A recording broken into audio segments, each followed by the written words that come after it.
Đến người vậy.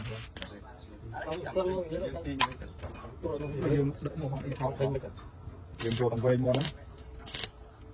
Đi trong lúc nắm mày.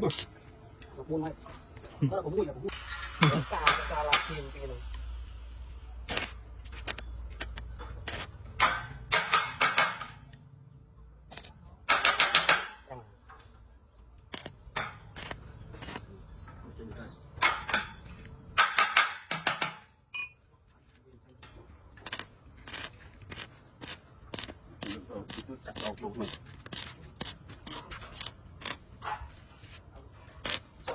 Cái tự nhiên Đây là cắt này.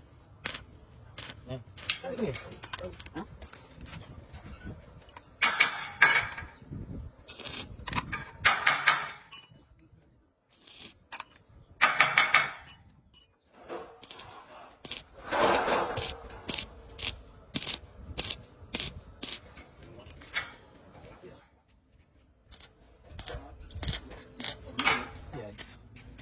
đây nhầm chén lát thì mình đấy cái chén lát đây thì chén lát ở đây ông nhân tôi muốn hỏi lại họ mai thì chưa tìm mang ngay của mua rồi Một tin to con to là chi mang ngay mua rồi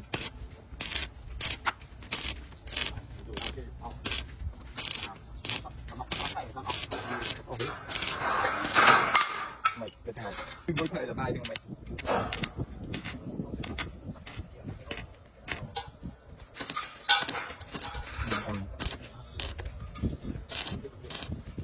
buổi nào nó rộng.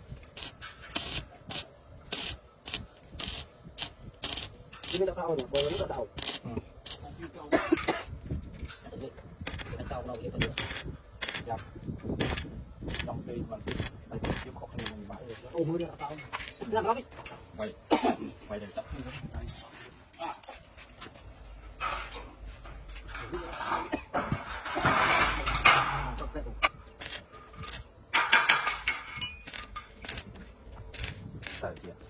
đừng mau cút đời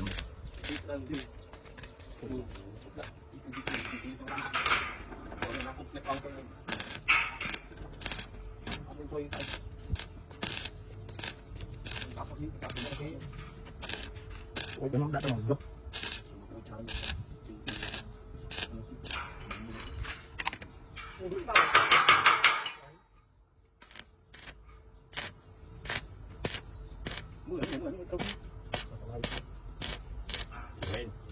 đang rồi xung mà tơ mà cũng cắt cái không có biết gì mà cắt cái này nó lại có từ cắt đầy rồi cắt một tơ cái nào không không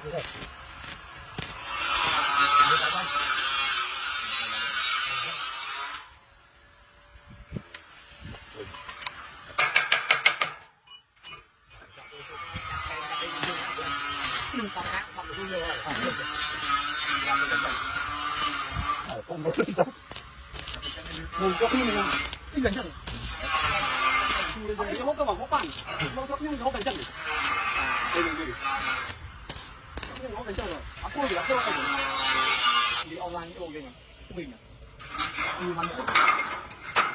mình đã thục